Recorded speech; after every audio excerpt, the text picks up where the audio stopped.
Most people assume that to be successful with a podcast, they need a big audience. They see all these top podcasters out there getting millions upon millions of downloads, and they've got hundreds of thousands of followers on social media. And so they think in their brain, oh my gosh, I need that too. How am I ever going to launch a podcast and be successful with it if I don't have a big audience first? And this is what keeps a lot of people from starting a podcast, because they've got a small audience. Maybe they got 100 people on their Instagram right now, or 1,000 people, or maybe they got 500 people on their email list. And you're like, oh my gosh, I need 5,000 or 50,000 before I can go out there and start this thing. But I'm here to tell you right now that needing a big audience to be successful with a podcast is a total load of crock. And in today's episode, I'm going to debunk this myth once and for all and show you why it's simply not true.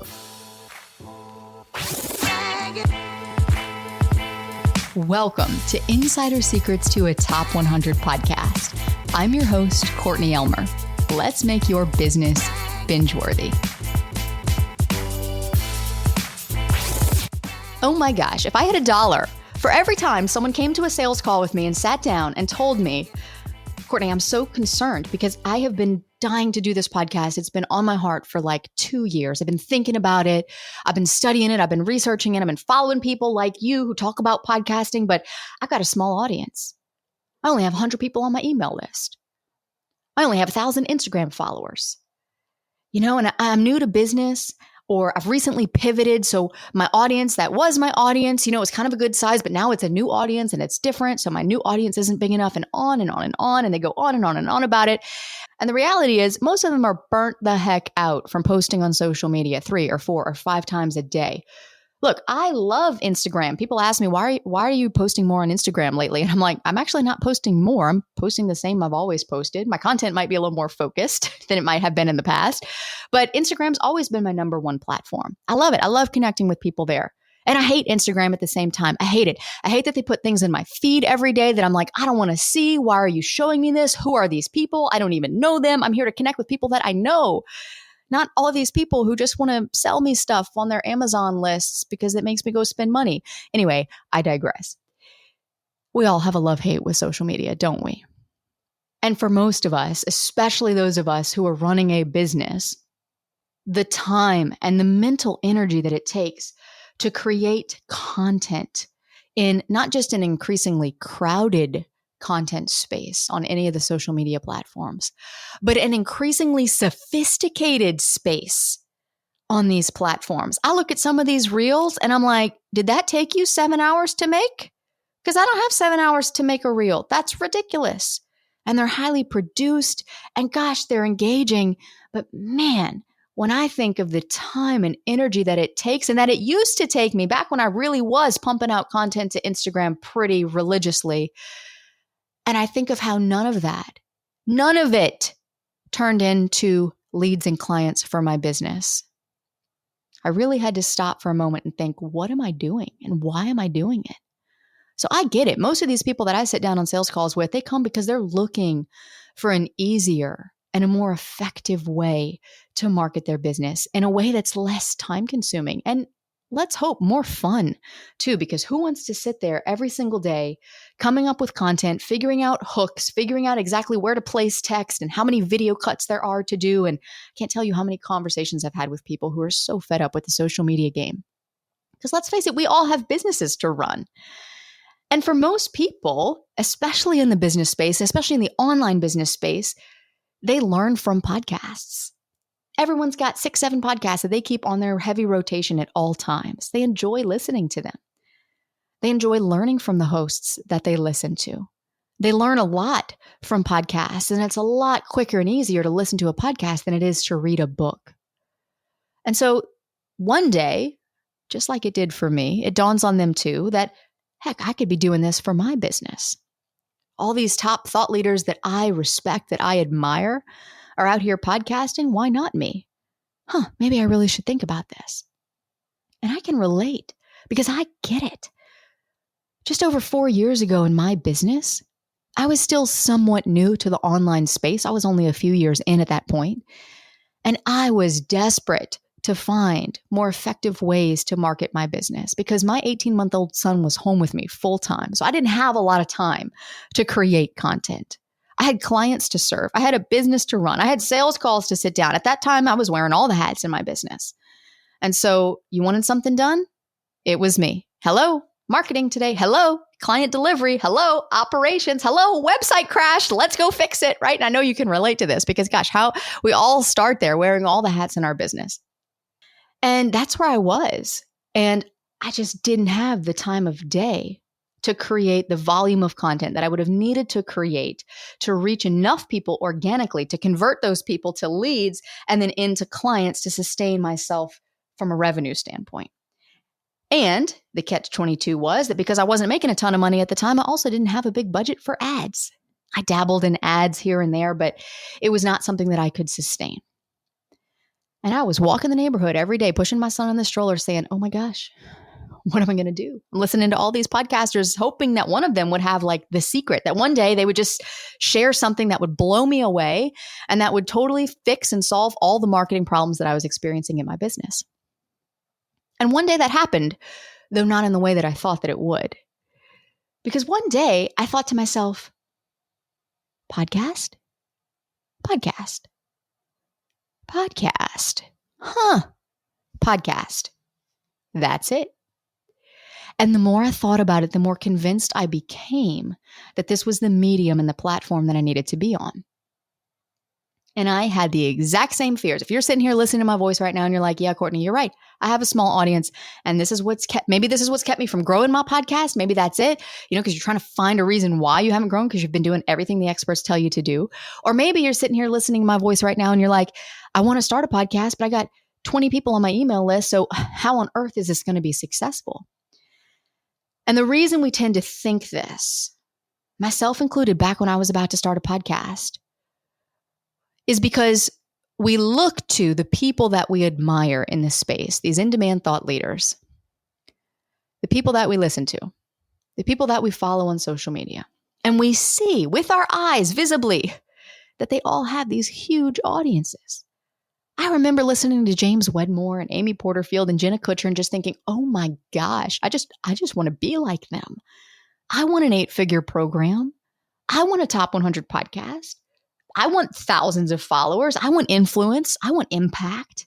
I want to get paid to speak. I want to get paid for my voice, using it and what I have to say. I want people to think that that matters. I want to make a real difference. But who's going to listen to a nobody like me? And here's the thing. Every single person out there who you listen to, who has a podcast, started their podcast with that fear. I guarantee you. They started in spite of that fear. I had that fear. I had no idea if this would work for me. Starting my podcast, to be completely transparent with you, was a last-ditch effort for me. I didn't know if it would work. If it was anything like the rest of my marketing in my business, it had a very good chance of failing. But now looking back, oh my gosh, I am so glad that I started it when I did and that I didn't wait. Well, we wouldn't be having this conversation right now if I had waited. Because after being in business over 7 years, and in the podcasting industry specifically for over 4 of them, I quickly realized that the whole big audience thing is a total myth. Here's how I know. In fact, at one point, I actually researched this because I was so curious. Look at every single in-demand thought leader you admire. I don't care who it is. Jenna Kutcher, Amy Porterfield, Alex Hormozy, Tim Ferris, pick one that you love. Doesn't even have to be in the business space. Maybe you're in the fitness space.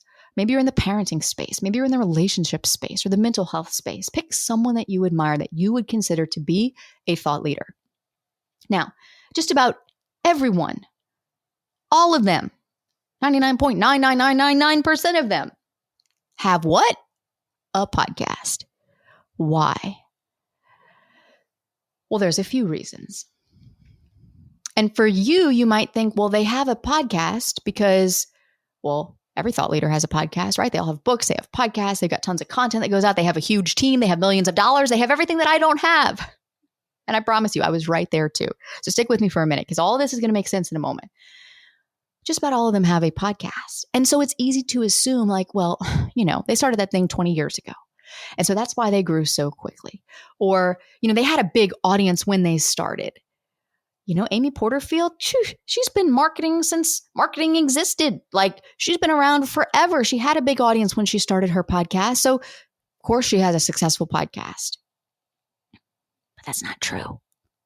Because when you look closer, you find that, most of them had their podcast before they had their big following. In fact, do you think that every single thought leader today who has a successful podcast had a huge audience when they started it? No, most of them had their podcast first. Jordan Harbinger started his show before Twitter existed, or X, as it's now called. Joe Rogan, gosh, can we call him the godfather of podcasting? Love him or hate him, the guy is successful. But he had his show before Instagram was on the scene, before Pinterest, before Snapchat. Amy Porterfield and Tim Ferris both had their shows long before viral platforms like TikTok. And I know for a fact that every single one of them started with exactly 0 downloads. So this begs the question, well, how did they become so successful? And the answer is by positioning their podcast to attract the right audience, not the other way around.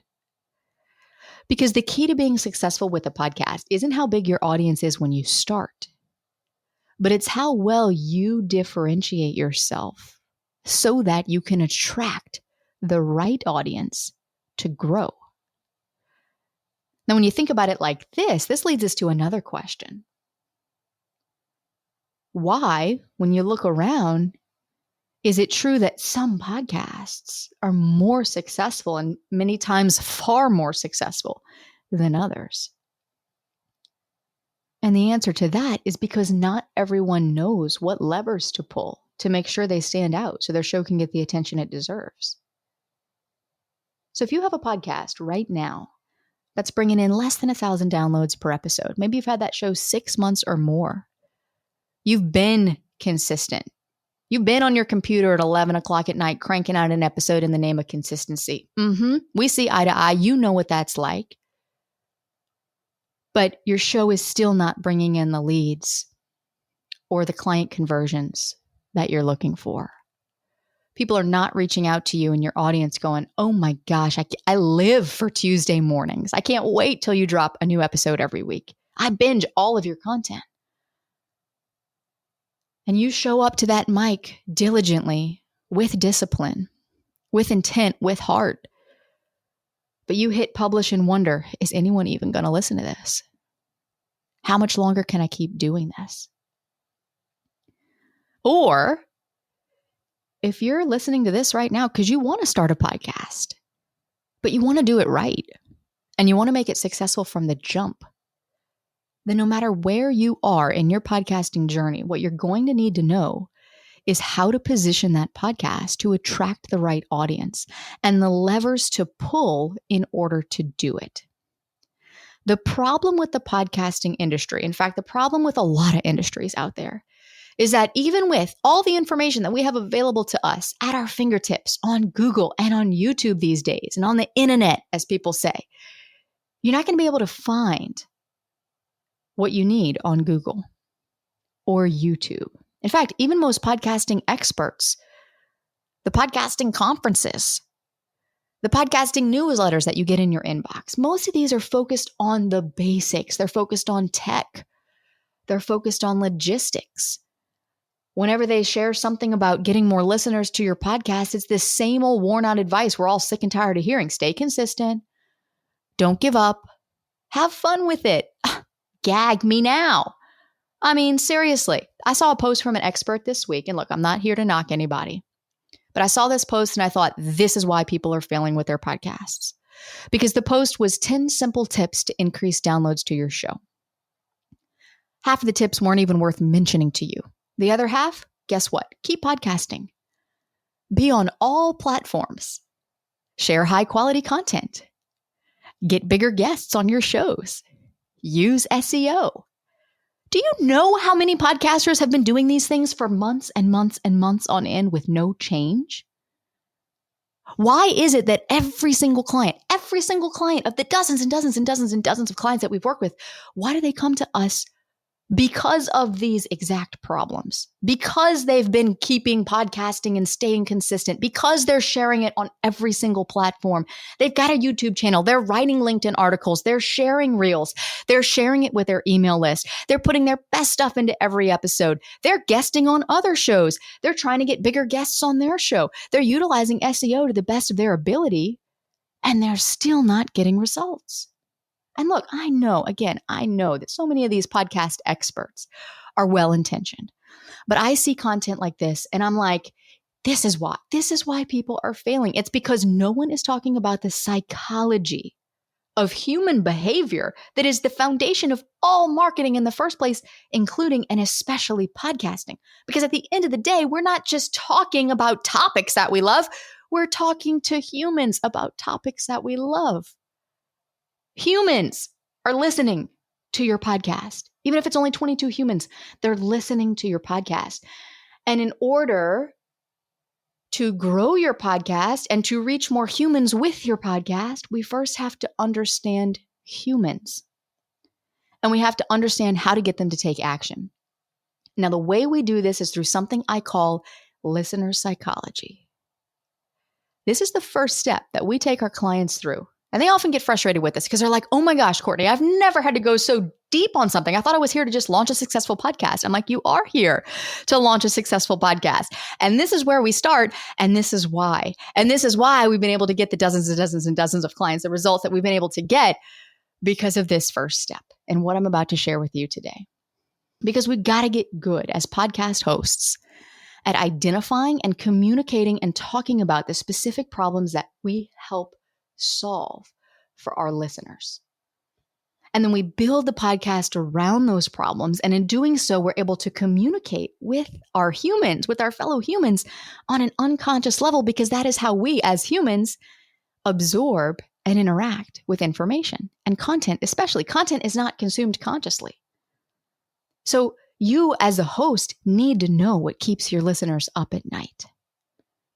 How do these specific problems that they're experiencing affect their daily life? Most people don't get specific enough here, and this is why their podcasts don't grow. So my promise to you is that here on this podcast, you will never hear me talking about these same old worn out, outdating podcast advice or strategies, I'm putting those in air quotes, that other experts are touting. You're listening to my voice right now because you know that those things don't work.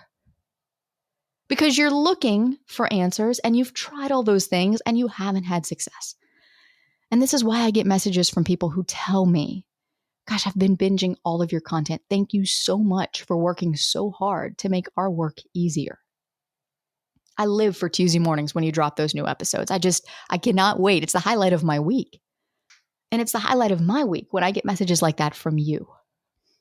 So speaking of which, if you want to go deeper with your podcast, and if you want to learn how to build a very strong foundation for your show that actually allows you to tap into the science and psychology of human behavior in order to attract more listeners and gain more momentum and get all the results that you're here to get simply by connecting on a deeper level with more humans, then we've got another live workshop coming up. And in this workshop, this is specifically for those of you who either have a podcast that's not growing like you expected it to, or you want to launch a podcast and you want to do it right. So if that's you, then keep listening till the very end of this episode. And for those of you listening, that if you're listening to this for the first time right now, every time we host a live workshop, you'll hear me link to it at the very end of the episode. If you're listening to this episode later in time, let's say it released a few weeks ago or a month or two ago, and you've gone back and you're binging content back in the archives right now, then just so you know, we usually host these about once a month. They're always live. So anytime you hear me share that at the very end of an episode, that means run, don't walk, run to that registration page, save a seat. These usually fill up overnight. I'm not kidding. These fill up overnight every time we open the doors. It's totally free. There is no pitch. I want you to come and I want you to learn how to build a strong foundation for a binge-worthy podcast. And speaking of giving you podcast growth strategies that actually work, head on over to the next episode with me, where we're going to talk about something that nobody is talking about, which is podcaster's block. It happens to all of us. Or you've got an episode that needs to go out. You have no idea what to talk about in that episode because you feel like you've already talked about everything on your topic under the sun. And I'm going to show you what to do when you need to create an episode, but you're stuck on what to talk about. Whether it's because you feel like you've explored all the topics or you've got other things going on, you've got other things on your mind, and cranking out content is the last thing you want to do. But in order to show up as the top host of our podcast, you got to know how to do it. So I'll see you in the next episode to help you make your business binge-worthy.